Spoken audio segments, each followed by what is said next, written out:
The death of a black hole. Everything in the universe will eventually die. You will. The sun will. Our entire galaxy will one day be dead. And most importantly, so will all your favorite friends and pets. These are things we all know. We've heard how life forms die. We know our planet will become absorbed by our ever-expanding sun. And most of us are aware that stars have a finite timeline of existence too. But when we think of black holes, we tend to picture them as all-powerful vacuums that will suck the life out of the universe until there's nothing left but themselves.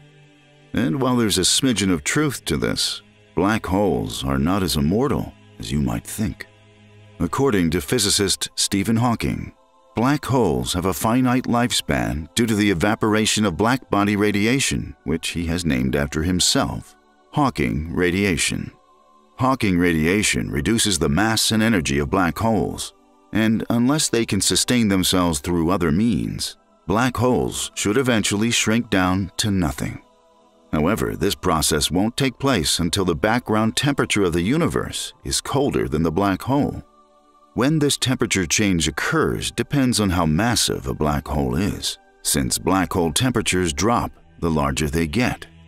A black hole the size of our sun would take 200 unvigintillion years to evaporate, or 20 million trillion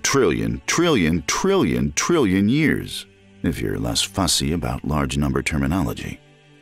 The supermassive black hole at the center of our Milky Way Galaxy will take longer due to its immense size, with the void in the constellation Sagittarius A predicted to take 1,700 trillion